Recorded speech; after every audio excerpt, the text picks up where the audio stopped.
All right, y'all. This is Throwing Light Pride Explosion. Our next episode focusing on the encompassing of the culture of care.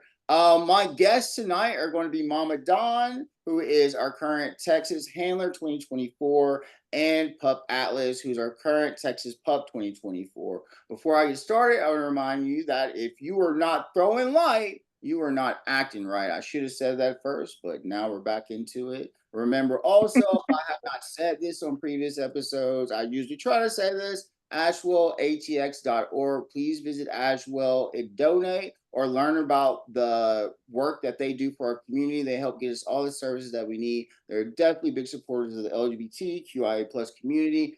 Ashwell, Ashwell, Ashwell. All right, y'all, let's kick it right over. We're going to get things started. So I was at Austin Geek Weekend where both of these people won their titles for this year.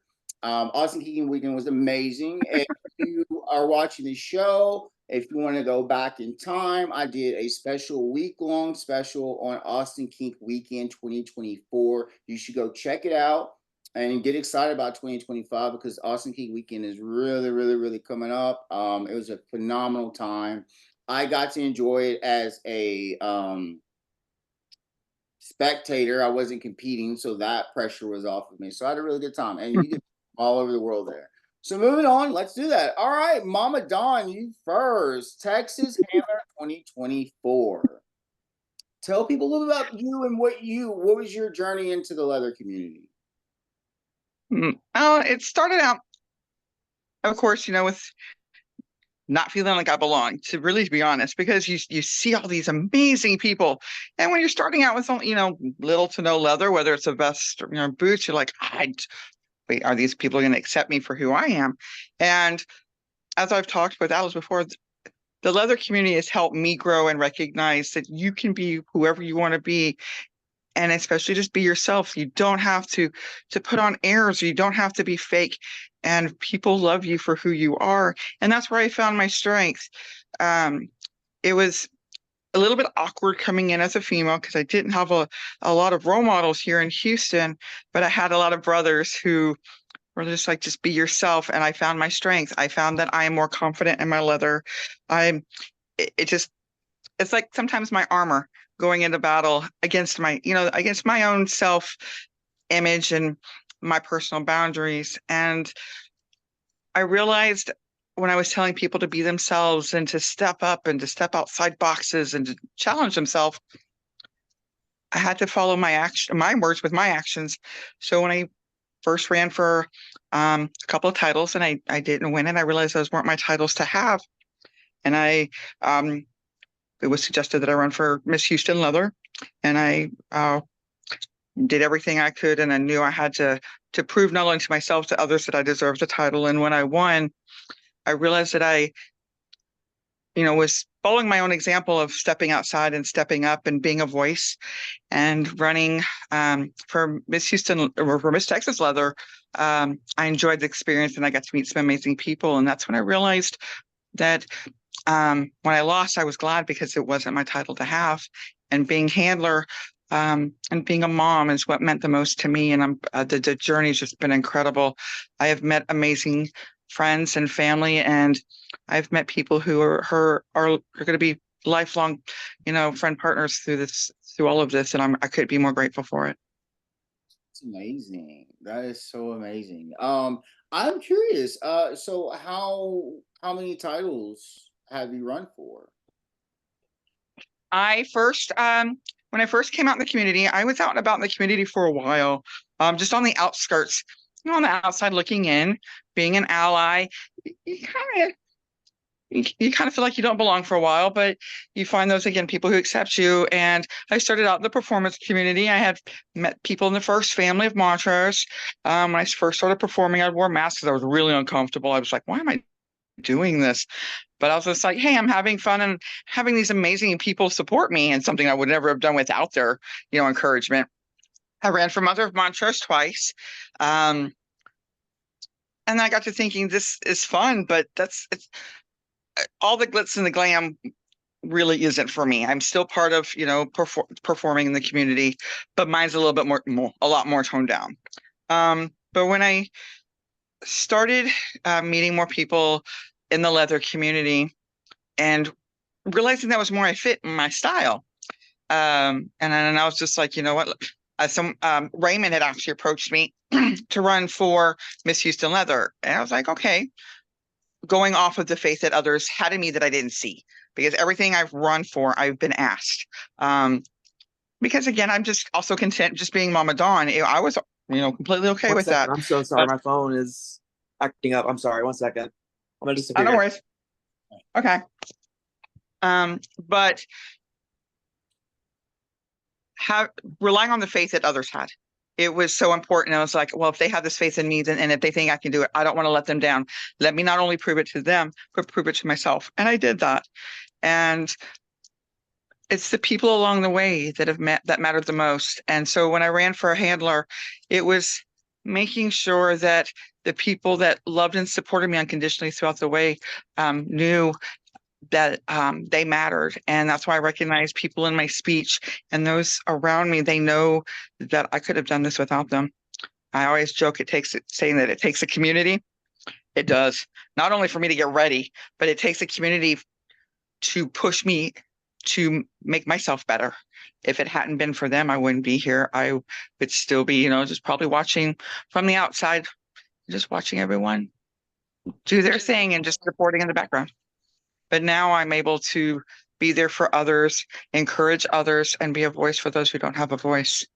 I just want to say for the record, I was looking for a way to get you on my show. And so, I've been trying, I was like, how can I, trying to figure it out. And once you got the title, I was like, okay, cool, cool, cool. Cause, you reached out to me and I helped out with Blue Weekend. So, we had that experience together.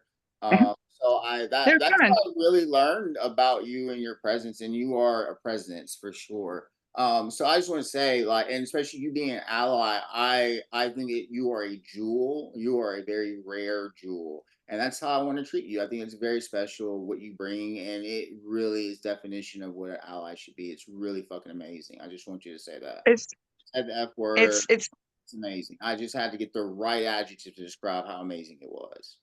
uh, oh, I appreciate that. And to me, I've learned to accept compliments because it's very hard for me to take compliments Same because way. I don't see it in myself.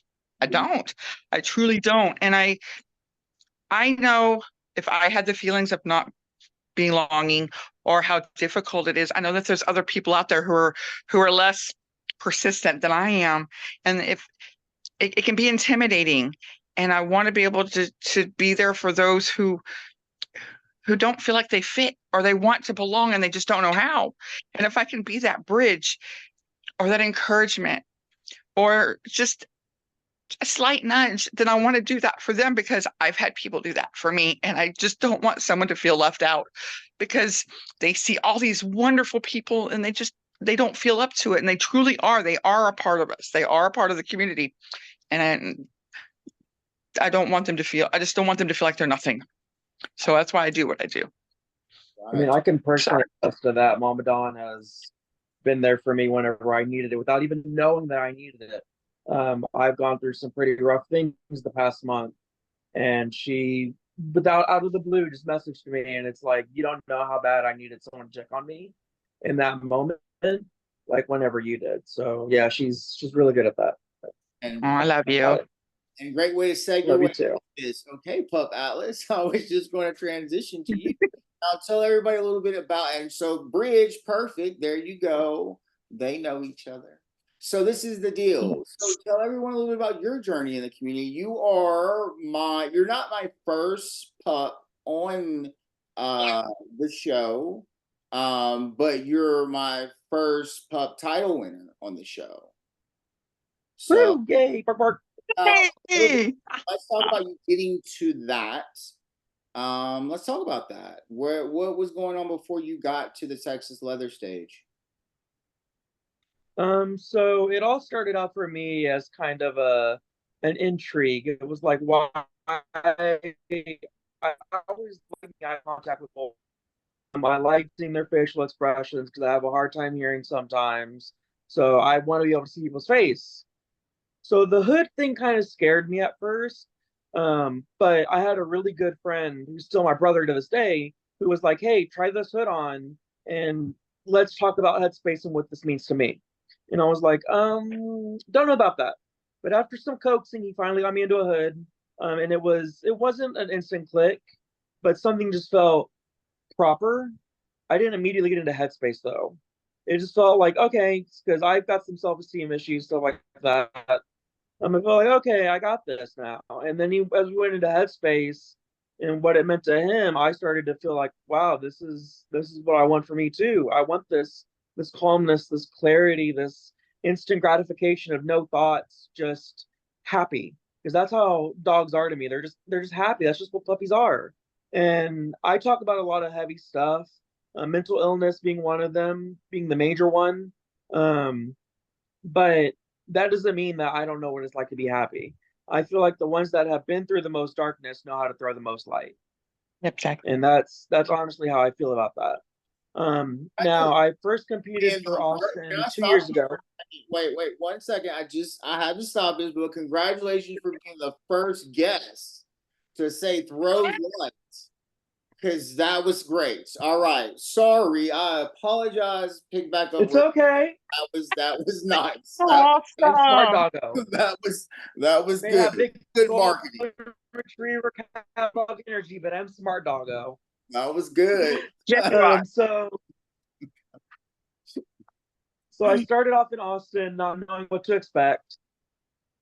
Didn't gain the title 2023 Texas Pup. That's okay. Sharp did a phenomenal job. And while, yes, it hurt me on the way home, I learned, you know what? I'm not giving up. I got a message and I'm going to grow. I'm going to go compete for Route 66. That's why Route 66 is my background on Zoom. That's the last time I used Zoom. Sorry. But that was something that I competed for. Didn't gain the title. And I was like, you know what? I'm still not giving up. I've done more than I've ever done before. I've got more leather, which leather doesn't make the person. It's the person that makes the leather. I got toys and I've tried different kinks and I've tried all these different amazing things. I've grown so much. I'm like, you know what? I'm going to compete again. And look at me Look now. at you. I've got a large platform for which y'all to listen to my loud ass bark. Sorry for the French, but I'm bilingual. I love your So. bark. I love your bark. Hey, and look, y'all were in a I've competed on the Texas stage that y'all did. That's not an easy competition by whatsoever, and it's pressure, and it's a big stage. It's a pretty big stage. I think that's right now the biggest stage in the state right now is that that competition. So you've got people coming in. I went into it with like no experience. I went up against three Same. people with sashes already, who love all of them. I would is me, Pedro, Beacon, and Kevin, and it was nice to come back later and be able to achieve a title and be a part of that brotherhood. But it was not easy, and I've been contesting Mhm. twice, and that's not easy either. So I want to get back to the weaving element of what's going on here. And I want you to talk a little bit more about this, Pup Atlas, and then I want to bring you guys together. Um, can you explain, as if you were talking to people that had never been exposed to the pup community, okay? How would someone, let's say an ally, come into the community and be able to observe in a respectful way? Now, the reason I bring this up, I was there at Ripcord one night. They had the pup play space. Was that Mhm. Ripcord? Okay. And Yeah. Yep. after before he now Mr. Fire Dancer, um, um, Awesome. Austin Abernathy. Awesome. Okay, so Yes. got these drunk straight girls came into the bar and they were going in and they were trying to take pictures and video, and Austin politely tapped him and was like, no, or whatever. That was a moment where I saw Austin as like, oh, he's a ruling Mhm. or not. You know what I'm saying? He's a policer. He is a watching. Yeah. Like that's He's a really, safety net. yeah. Yes.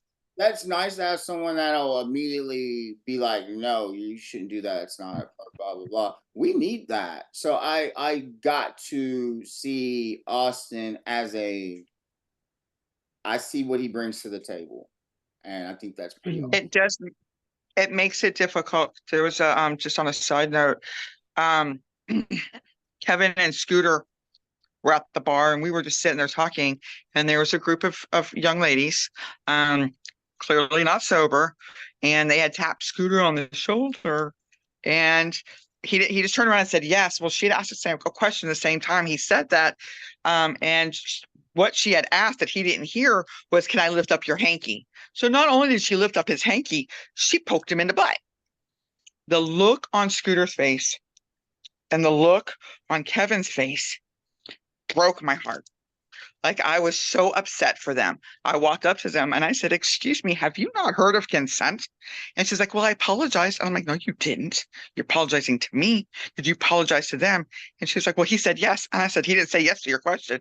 He said yes to you tapping him on the shoulder." I said, "When you do that, you repeat your question when you're not sure. But to violate someone like that, just, it broke my heart, and it put a rage like I had not felt in a long time." So Alice, So you're right. how would someone how would and this is kind of what your community is about. Explain to people what are the boundaries. So you don't, just like you wouldn't go up to somebody and start yanking on their article of clothing. Whenever somebody has a pup hood on, or they have, let's say, a collar on or something like that, you don't just go up to it and start yanking on it. You wouldn't grab somebody's jewelry or touch them without knowledge of who they are, their consent, or being close to them. So don't do the same thing with, say, a hood. Don't say, "Can I lift up your hood? Lift up your hanky?" Things like that, especially if you don't know somebody. To me, there's never an excuse for why you should violate somebody's consent, and there is never an excuse for why you should let alcohol be the reason why you're violating someone's consent. Now, if it's like a safety thing, that's a different story. That's whenever I'm kind of like, okay, maybe that contradicts me a little bit. There's the safety contradicts me, because yes, you should be safe. If taking my collar off will save me, do it. It violate my consent otherwise, but it's for my safety, so yes, do what needs to be done. Okay. Sorry, I had a puck brain thought. It's okay. No, no. Yeah. So this is my so when I and just maybe I'm just a cosmic person. I don't see, and I'm just trying to understand, when would you even want somebody in a public space with all pups to lift up your hood or touch your collar? What would be the necessity for that anyway? There's no need for it, right? Like Um, If I breathe, like if out, I'm panicking or something like that, someone come up to you and look, okay, do you lift your hood when you're out? Do you need to? it's it would be my handler. Like my handler, like Mama Dawn is my handler. If she saw that she has that consent, yes, but she could also send somebody else who may not have my consent to do it if she is unable to do it in that moment. Saying, "Hey, he's having a panic attack. We need to get him out of his hood. We need to mhm. break him out of space." Okay. If it's medical emergency, again, if it's anxiety, stress, panic attack, um, but that's also up to the pup too, because you have it. Some pups feel more safe behind their hood, so if they're having an anxiety attack, it's easier for them to handle it without being seen. Um, but the only medical emergency I could see to be removing a harness, or a collar, is if they're choking, if there's like heart attack, stroke, anything like that. But it's got to be a medical emergency for you to yank on someone's personal gear. Yeah, that's And what that's with I'm anybody's gear. It's not just pup, it's anybody's. And even if I don't have permission, I could have, yeah, there's people who have given me limited consent. Yes, you can do this, this, and this, but not this and this. And it's still being respectful. I mean, I wear my collar for a totally different purpose. I mean, I've collared myself. And this is more about Mhm. being a sexual assault survivor and protecting not only my community, but myself at all times. So, and Right. part of it's an extension of me now, and it makes me feel safe. I graduated to a bigger one after a hunt mail, and it actually was part of my interview because I wore my look. I'm like, this is why I have this one. So everyone, it's always good to ask questions no matter what. It's not good to make assumptions. in our community. Right. Because there are a lot of people that wear Uh, colors. They don't necessarily mean that they're doing, like, for instance, I generally, and I can't believe I'm generally just back away from red now because I don't like to disappoint people when I tell them I'm not into fisting. But as a leader, it bothers me if I'm flagging colors and I don't have a reason to explain why I'm flagging these colors. I know it's okay to do it, but some people really do rely on that. And I'm not saying that you have to, but just for me personally, I want to stick to what's true as me as possible. Like, I have lots of friends in the fisting community and I've been educated and I want to continue to be educated on that. But it's just me personally. I don't like being. I know it's weird. I don't like to disappoint someone, and they be like, "Oh, you're in." I'm like, "No, I'm just. I just as a community leader. That's just how I feel. I'm not saying anyone else has to feel like that, but yeah, I want to be as authentically me and signal as authentically me as possible. If that makes sense. it Mhm. does. But the thing is if someone's disappointed for you being you, then that person isn't worth it anyway, or they just need to get over themselves. That's If true. someone says, "Oh, I'm disappointed in you for being this way or that way," you know what? Too damn bad. I Yeah. disappoint a lot of people because I am, and everyone knows this, I am a straight female in this community, and we've been able to accomplish a lot. And I do not say me, I say we, because we accept others for their imperfections, knowing that that's part of who they are. But how dare you tell someone I'm disappointed because you're not a certain way? That's not your decision. That's not your right to tell someone, "Oh, you'd be better if you were this way." Kiss my butt. You need to get out of my face Yeah. because I am who I am. I am imperfect. I have my flaws. I am working on myself to be better every day. But you are not to tell me I would be better if I did things that I was not comfortable with, because then I would be not Right. true to myself and I would be resentful of you for making me being not someone who I am. I feel like I just kind of this whole conversation I had before we did this interview about me keeping my power, and I'm literally talking about giving my power. So, Yeah. like, You keep your power bring and it you back, you bring it empower back, yourself. Get bring it. it back. Yeah, that's what I was gonna Everybody, say. You everything I just that came out of my mouth, listen to what she said, not me. so That is you correct. empower No, yourself by giving up power at that same time. You got to think about that. It just depends on true. who. I want to give my power up to those that respect the power. I don't want to give my power up to somebody Correct.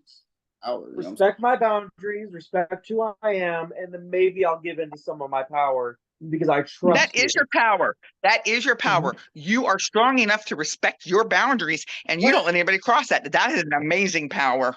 That is an amazing power. I couldn't say let it me better. bring up an example to you all know this here, okay? Because I talked about this the other night. Now we're talking about consent, and I want people that are watching this, especially people that are, straight or not, or curious or watching this show and everything like that. There are a lot of things that happen in the heteronormative world that don't have consent, that need to have consent, that happen. I'm at the grocery store, okay, and the produce aisle, doing my thing. There is a man, and clearly looks to be his wife, pushing the grocery store. All of a sudden, the man leaves his wife, comes over to me, grabs my bicep, and says, "Man, you could be my bodyguard." And I'm like standing here. I'm like, one, who are you? Two, this is not cute. Three, Mm-mm. I'm looking at his wife like, get him. And she's looking at me like she doesn't know what's going on. And then I'm just like, okay, whatever. And then it ended all awkwardly. But like, consent, what is special about our community? I want people to understand, because you've heard that word so much. There are so many things that people do, and we've brought a couple of examples that are in the what are common to the heterosexual lifestyle that they do that should require consent. And they would not want those things done to them, but it's like it's completely oblivious to things when they do it to other people. But when it's done to them, only you It's understand. to me, it's more of a respect thing when it comes to that. They don't respect us yet, and it's Um, going to take some Think time it's for us to get okay to there. not. It's so no, that's not too, because it's like this. If you're a gay person, it's okay for the girls to come in and start invading your power. If I'm at the gym or oh whatever, it's okay for no. men to come and just touch my body because straight men do that. Straight. No, it's there is um Will fellas, tell me a story of some girl at Ripcord came up and actually pulled on his mustache. That is That's and much. he punched Way and too he much. punched her in the boobs. She goes, he punched me in the boobs. He goes, you grabbed my face. Yeah, that's a part of your face. That is a part of your face. And I've some had parts of your it's face not are just it's I've got a big butt. I do. I wear leggings. I've got a big butt. They're not gonna do it. And people poke and grab my butt all the time that I don't know that like, oh, you got a butt. No, I sit on it every day. I'm fully aware I have one. But I will tell you that in our community, I don't get as harassed as much as I do outside of our community on my body shape. I've had girls pin me against walls in bars and say, I can turn you. I'm gonna kiss you and it'll turn That you. pisses me off. And it's like, Yeah, I turned to my mama. She gonna hit you. it's Yeah. just it's one of those things that's like you don't disregard someone's consent if you respect them, because they can go Mm-mm. up to your parents and do something to your parents that you know is going to get you backhanded. So why are you going to do it to another stranger? I don't get that. There are things that are a part of culture that are invasive, and for some reason, when I'm now thinking about it more after being in our community, where it's more. I don't like using the word bully, but like it's like people are going to talk about you if you're doing non-consensual stuff. It Right. will be Yep, bad. You know what I'm it saying? will. And Talked that's about. the thing is it's insane. And people assume because you wear certain things, especially like with the pup community, like with my performance, people I have been with, whether they're my pups or not, whether my friends or my family, people grab their hoods or, oh, it's a mask. Or they'll grab the collar, or they think the harness is there for them to yank and pull. Or what's even worse, I was with one of my pups. Um, and some dude thought because he was in a hood that the guy was gonna unzip his pants, drop his trowel, and he was gonna be serviced right there by the pool table. And I was like, oh no, ma'am, we're not doing this. And I got told back off that it was going to be handled. And I was like, I got you. But if he makes one wrong move, I swear to God, I'm going to get kicked out of this bar. And I think that's what upsets me is just because someone's in a hood or someone's wearing certain articles of gear that people assume that it's okay to be jackassy and touch and pull and grope and grab. And it's like, excuse me, you don't like when people do it to you. Don't you dare do it to other people because I will do it right back to you. And I promise you, you're not going to like my touch. Mm-hmm. Got me thinking about human beings. Just so disappointing. So But that's but to that's why it's Because people do that. but It's that, so foolish. It's like, why would you even want to? Why would you want to?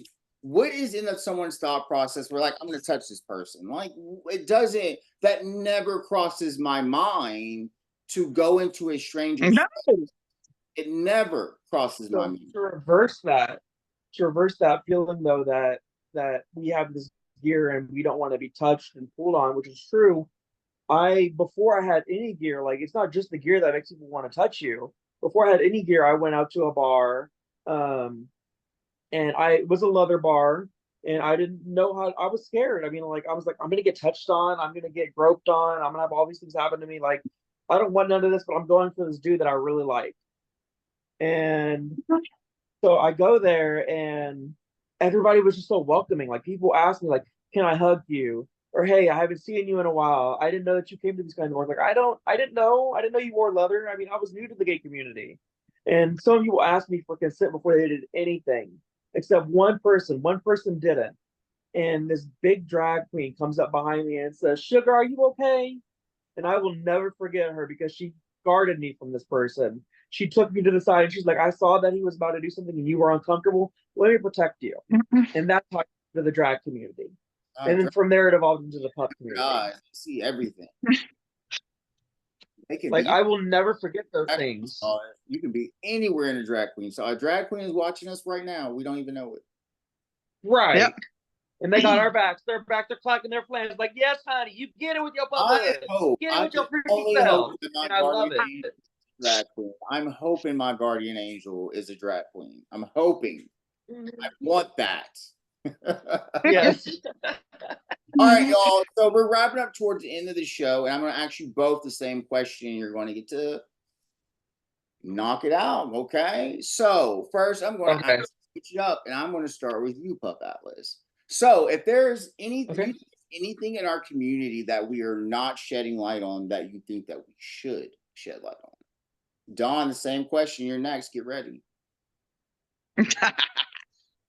Mine is mental health. That will always be my platform. That's what I read for Texas Puppy on. We need to be willing to talk about those dark times that we have in our lives to help others know that they're not alone and that they will be okay.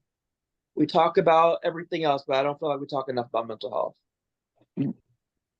So we're I scared. That's big. That's this whole platform we're on is about global mental health. So I'm right there. Well, I get that. I get that, but I'm just saying, like, for people who maybe this may be their first episode or whatever, and they're not sure what to expect, go out there and listen to something else about mental health. Don't just listen to this. Listen to another one, another one, another one, until one day you're able to help people like they've helped you. I'm agreeing with you. I'm with your plan. Okay.